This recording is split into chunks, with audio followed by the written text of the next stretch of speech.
Всем доброе утро! Сегодня у меня первый пробный влог, и мы поедем гулять на весь день в город Зарайск.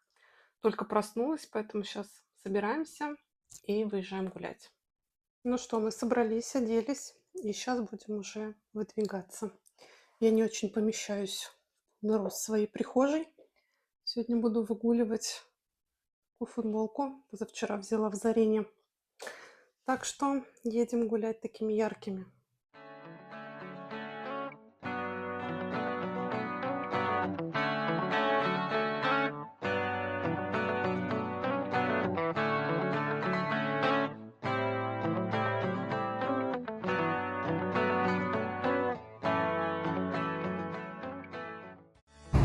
Что, время пит-стопа, классика.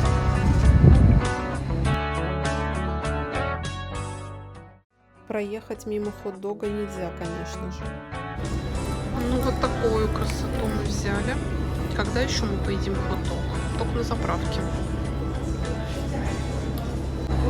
Так, у нас тут все соусы, если что, я хочу все. Лук, огурчики, гигантская сосиска. Наверное, не смогу прям все попробовать, но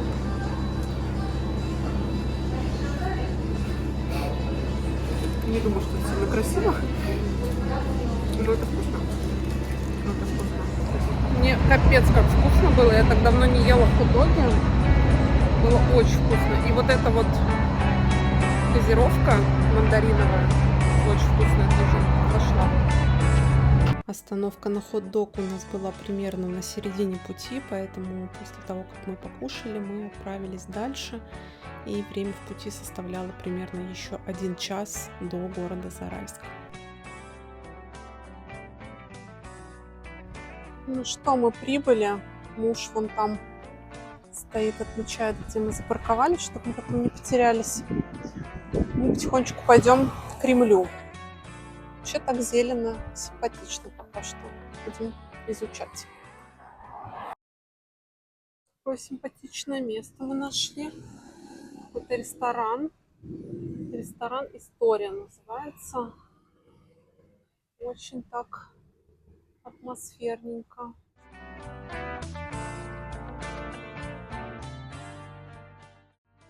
Если честно, в этой поездке я не сильно подготовилась в плане исторической сводки, поэтому мы просто будем с вами гулять и наслаждаться видами.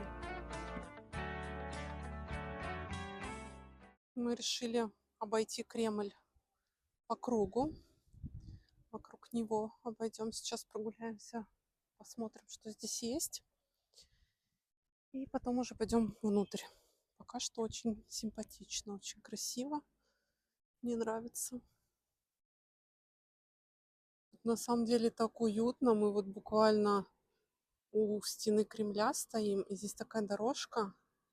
И вот такие домики чудесные, красивые, уютненькие. Прям очень красиво, очень здорово. Все зелененькое. Нам нравится пока что.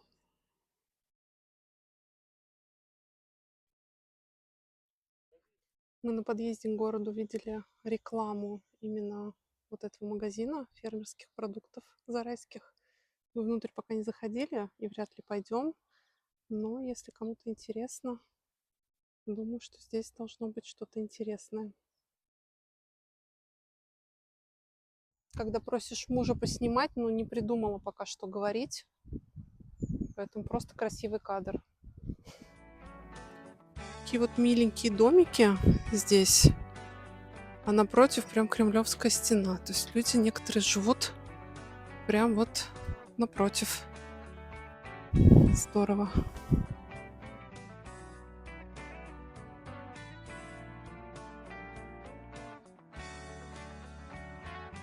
На территорию Кремля мы попадаем через Никольские ворота. Это считается парадный въезд. Сюда вход свободный. Зарайский Кремль – это самый маленький по площади Кремль, всего 2,3 гектара. И единственный Кремль в Подмосковье, который полностью сохранился с 16 века. На территории расположены несколько соборов и здания присутственных мест. Сейчас там музей.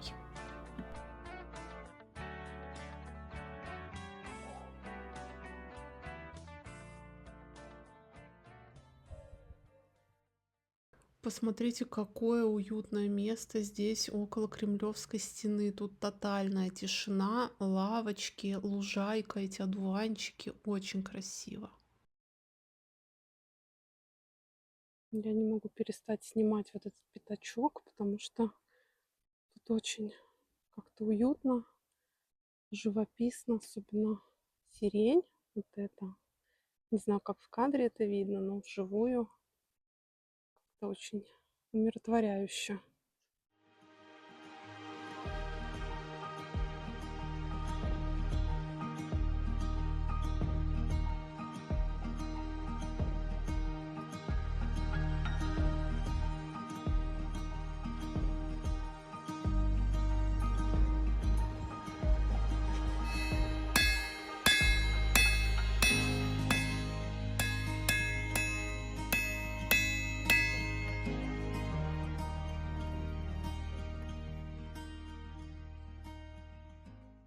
Мы сейчас спрашивали, можно ли подняться вот туда на стену, на Кремлевскую. Нам сказали, что можно, но пройти доступно только вот до этой башенки. Как будто бы не сильно интересно. То есть можно заплатить просто за вход и прогуляться, либо купить экскурсию. И я так поняла, этот же участок можно пройти с экскурсией, только, ну, соответственно, с сопровождением гида, который все расскажет и покажет. Но мы решили все-таки погулять по улице и не брать никакие билеты, изучить, в общем, просто город.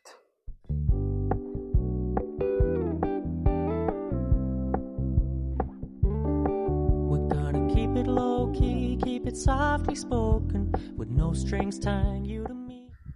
Так, ребят, я, видимо, вам наврала, потому что вот тут люди, вот тут вот тоже люди на стене, а это совсем другая часть Кремля. Я вам показывала вон ту часть, вон ту, и сказала, что с экскурсией вроде как тоже только на том участке можно. Видимо, нет, потому что вот тут вот прям группка. Так что лучше узнавайте на месте, если вам это интересно. Видимо, можно по всей стене прогуляться с экскурсией. Самостоятельно нельзя. Так, от Кремля стартует вот такая улица, и она в конце завершается водонапорной башней, улица Советская. Променад. Не знаю, сейчас прям пойдем по нему. Или сходим в Коврижечную. Это местные хлебобулочные изделия. И потом по ней прогуляемся. Ну, в общем, начало вот такое. А дальше покажем.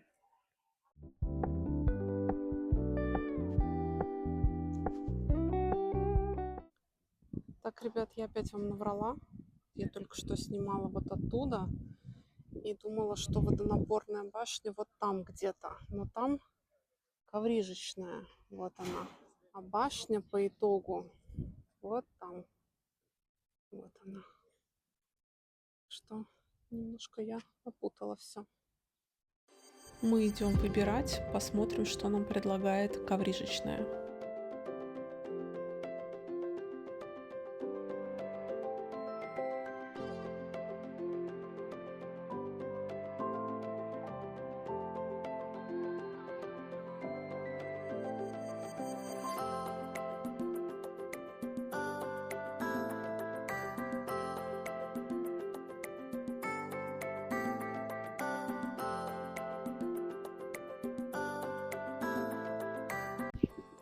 Мы набрали целый пакет этих коврижек. Лимонад взяла. Муж кофе, естественно. Без кофе вообще не умеет жить и существовать. Нашли какой-то водопад, да, на карте. Планируем идти есть коврижки. Куда пробовать? Что это такое вообще? Ребята, прошу прощения за звук, я все проверила в начале съемки, звук был хороший. Конечно, дальше я уже не отсматривала и не отслушивала каждое видео, это просто нереально. А в итоге что-то пошло не так, и, к сожалению, местами получился звук как голос из унитаза. И я, конечно, сильно расстроилась, когда это обнаружила, и даже думала, что все зря и выкладывать ничего не буду, но решила все-таки смонтировать ролик и везде, где можно, перезаписала закадровый голос, чтобы было комфортно смотреть. Но где-то все равно пришлось оставить как есть. Давайте возвращаться к нашей прогулке. Вот мы дошли до водопада. На карте это место отмечено как плотина-водопад. От Коврижечной мы прошли буквально 5 минут, все близко. Очень визуально мне тут красиво. Хочется прям остановиться и провести здесь время. Разложила я тут ковришки, которые мы взяли. Мы выбрали вот такие 4 вкуса. Шоколадная, апельсиновая, купеческая с орехом и традиционная на меду. Апельсиновые почему-то разбирали со скоростью света. Перед нами маленькие все закончились. Поэтому мы решили, раз уж все берут, наверное, они что-то об этом знают, больше, чем мы явно. Поэтому предложили нам среднюю, мы ее тоже взяли. В общем, будем пробовать.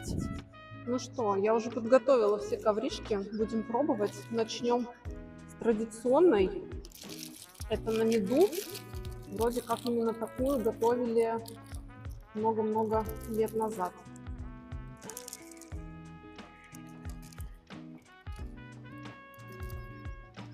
Обычный кексик.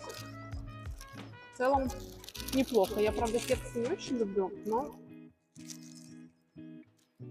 неплохо. Это апельсиновая, которую почему-то хотели все, кто стоял в очереди, и все разобрали.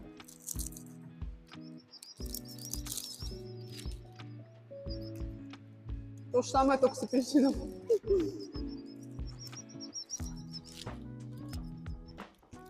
Так, следующая шоколадная. На нее, если честно, у меня больше всего ставок. Шоколад я люблю.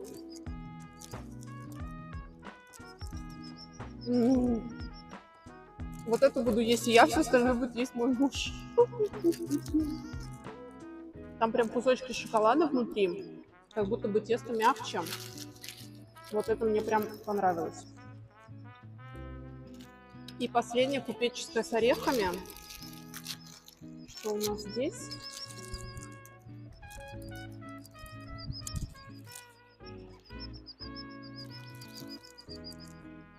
Тоже, кстати, неплохо. Орешки. Как будто бы тоже немножко шоколада там есть.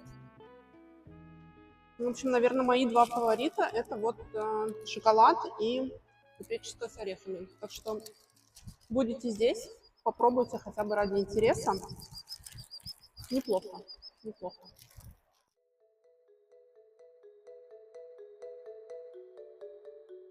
Прошли мы чуть дальше, буквально 2 минуты от того места, где мы дегустировали ковришки напротив водопада. И здесь начинается уже полноценная набережная с настилами в таком эко-стиле. Очень тут приятно находиться.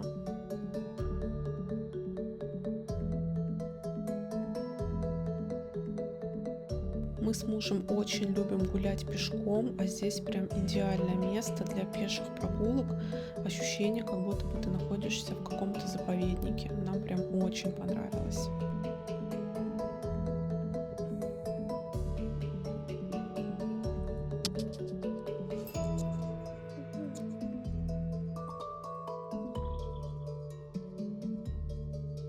Есть тут один участок настила, где вода прямо под ногами. И где-то в Инстаграме я видела, что этот участок периодически затапливается, потому что даже сейчас видно, что вода просто вровень, практически под моими ногами.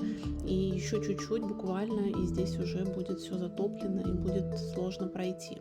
Хотя дальше почему-то все абсолютно сухое, видимо, как-то криво установили этот участок настила.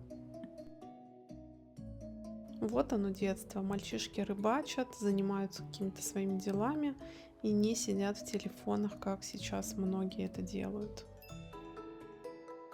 Прогуливаясь чуть дальше по набережной, мы нашли вот такую детскую площадку, тоже в эко-стиле, поэтому если вдруг вы приезжаете с детками, то здесь тоже классно можно остановиться, провести время, есть тенечек, поэтому очень комфортно для отдыха с детьми в том числе. Что мы прошли всю набережную, уже заняло где-то минут 20-25 прогулочным шагом. То есть мы посидели, отдохнули, не торопясь.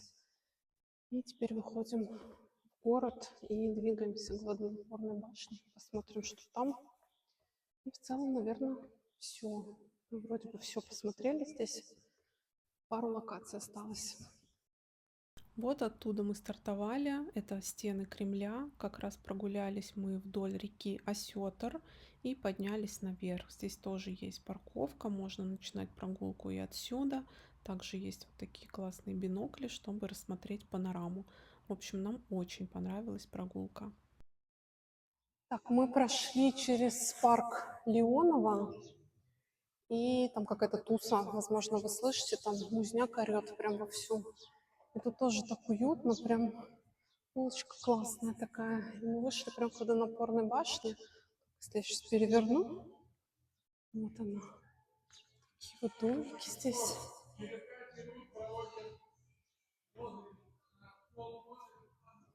Чисто случайно мы наткнулись на очень инстаграмное место, называется Зарайская баранка. Здесь есть как кафе, так и они предлагают различные мастер-классы. Мы просто прогуливались мимо, поэтому не планировали туда заходить, но я не смогла не заглянуть в этот прекрасный дворик в стиле русской избы.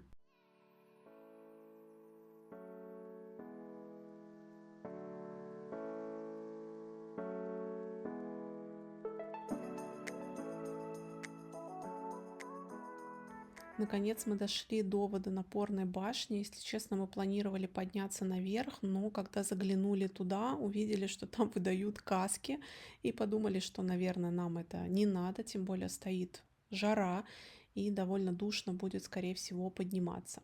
Рядом с башней находится вот такой сквер, где можно посидеть, отдохнуть, тоже очень все уютненько. И от башни идет прямая улица, которую мы с вами уже видели, когда шли в Коврижечную. Этот домик меня просто очаровал. Я на какое-то время зависла около него. Очень он такой свежий, отреставрированный, в приятных цветах, которые я люблю. И сейчас вообще идет тренд на русский стиль. Он становится все более популярным, поэтому приятно наблюдать за такими вот свежими домиками. И вообще здесь атмосфера какая-то очень уютная, практически нет движения. Мне, конечно, здесь прям нравится. Не могу перестать снимать эти абсолютно прекраснейшие наличники, эту ажурную резьбу в оформлении домов в русском стиле.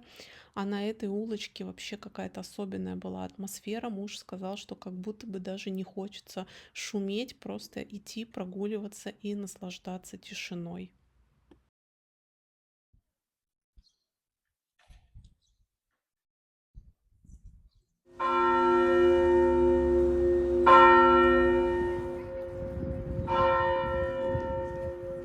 Даже строительные леса здесь сделаны интересно. Видите, здесь здание на реконструкции, и на строительных лесах изображен осетр.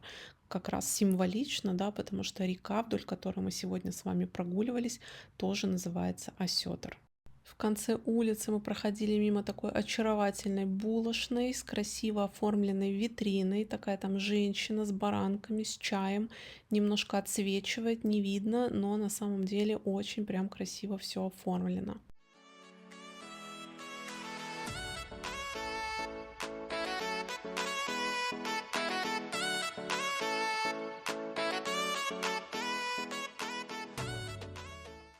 Ну что, наша прогулка по Зарайску подошла к концу, и мой первый влог тоже. Первый блин получился комом. Меня сильно подвел звук, и на съемке этих кадров микрофон вообще перестал работать. Поэтому я вынуждена накладывать много закадрового голоса, чтобы сгладить эти моменты. Для полноценной прогулки нам хватило 3,5 часов. Город очень зеленый и компактный.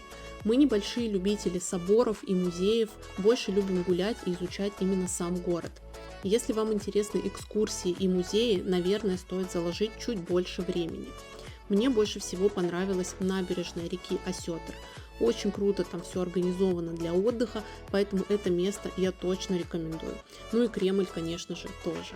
Если вы посмотрели этот влог, пожалуйста, напишите комментарий и поставьте лайк. Это моя первая проба горизонтальной съемки, поэтому, конечно, волнительно выкладывать ролик и очень нужна обратная связь от вас. Как вам вообще этот выпуск?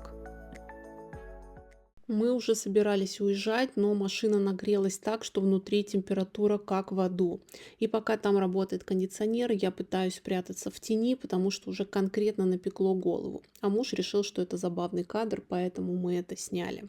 Тут я все еще думаю, что микрофон у меня работает. Каково будет мое удивление дома.